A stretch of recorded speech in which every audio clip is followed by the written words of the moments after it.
प्रधानमंत्री को जेल में डालने वाले बयान पर राजनाथ सिंह ने बिहार से जोरदार पलटवार किया है।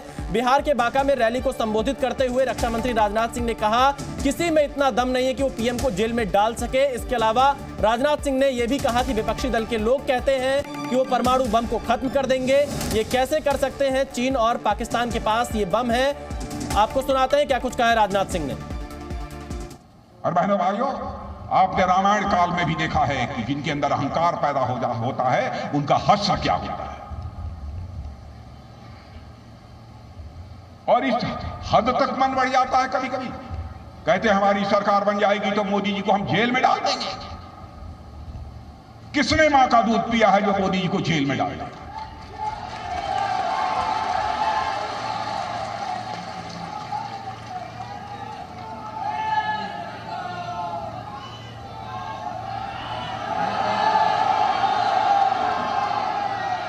ये रक्षा मंत्री राजनाथ सिंह ने बिहार में एक चुनावी रैली के दौरान विपक्षी दलों को सीधे चुनौती दी है। हम एक बार फिर से विश्वास सारंग जी के पास चलते हैं। विश्वास सारंग जी, समाजवादी पार्टी कह रही है कि एमएसपी की गारंटी आप लोग नहीं दे रहे हैं, एमएसपी बढ़ाने की बात तो कर रहे हैं। नहीं, देखिए, सीधा सीधा हमारे संकल्प पत्र में हमने लिखा है कि हम एमएसपी का प्रसार करेंगे। और सबसे महत्वपूर्ण बात है, आप देखिए, मुख्य मुद्दा यही है। देखिए, कांग्रेस समझ नहीं पा रही, समाजवादी पार्टी विपक्ष समझ नहीं पा रहा कि किसान की आशा आकांक्षा क्या है। हमने स्पष्ट कहा है कि बीज से लेकर बाजार तक हम किसानों की आय बढ़ाने का पूरा प्रयास करेंगे। सबसे महत्वपूर्ण बात है, किसान की खेती मतलब बीज, उसकी खेती, उसका इरिगेशन, उसका पानी, उसकी फसल, उसका व्यापार, उसकी फसल का पूरा बेचने की सुविधा, ये सबको लेकर हमने अपने संकल्प पत्र में स्थान दिया है। हमने कहा है हम एमएसपी का प्रसार करेंगे, हमने कहा है कि हम फसल की बीमा का पूरी व्यवस्था करेंगे, हमने कहा है कि हम पूरी तरह से प्राकृतिक खेती को आगे बढ़ाएंगे, हमने कहा हम पूरी तरह से नैनो यूरिया और ड्रोन दीदी के माध्यम से फसल के उन्नयन के लिए, उसको और अच्छा बनाने के लिए पूरा प्रयास करेंगे। ये हमारे मोदी की गारंटी है। अब केवल एक बात को लेकर बातचीत करना, लोगों को गुमराह करना, ये कांग्रेस की आदत है, ये समाजवादी पार्टी की आदत है। मैं एक बात कहना चाहता हूं, थोड़ा सा जी आप बात पूरी करिए, फिर मैं आपसे सवाल लेता हूं। जी नहीं, मेरा ये कहना है, घनश्याम तिवारी जी ने अभी बहुत बातें की और राम मंदिर को लेकर भी उन्होंने अनर्गल बातें की।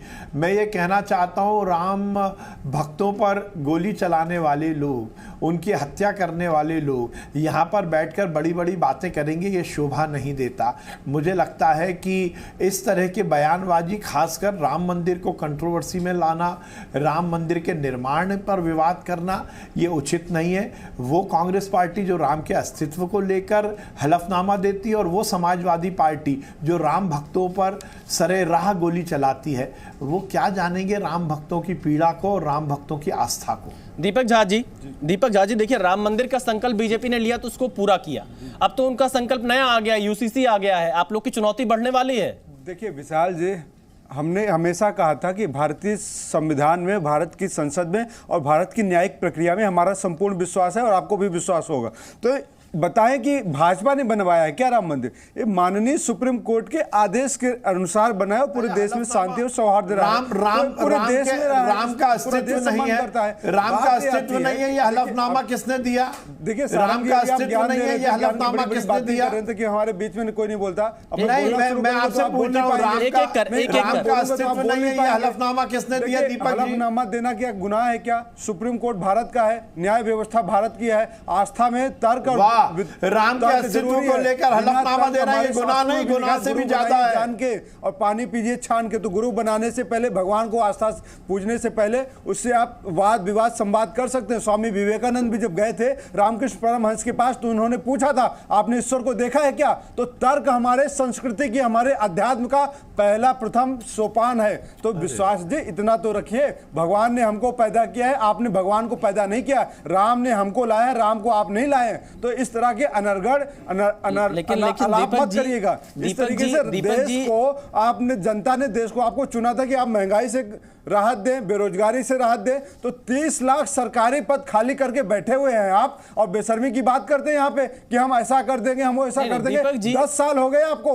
10 सालों में आपने क्या किया? दीपक जी, आप कह रहे हैं कि भगवान राम का जो मंदिर बना है सुप्रीम कोर्ट के आदेश से बना है, आप बिल्कुल सही कह रहे हैं। और आप ये कह रहे हैं कि भगवान ही सबको लाते हैं, वो भी आप सही कह रहे हैं। लेकिन मेरा एक सवाल ये है कि 22 जनवरी 2024 को राम मंदिर का उद्घाटन हो गया, आपके जो शीर्ष नेता हैं वो अब तक अयोध्या नहीं जा पा रहे हैं, रामलला के दर्शन नहीं कर पा रहे हैं। देखिए, अब मैं ईशोपनिषद का एक श्लोक है वो आपको बोलता हूं और बताता हूं, सारंग जी भी आप भी सुन लीजिएगा, शायद ज्ञान चक्षु आपके खुल जाएंगे।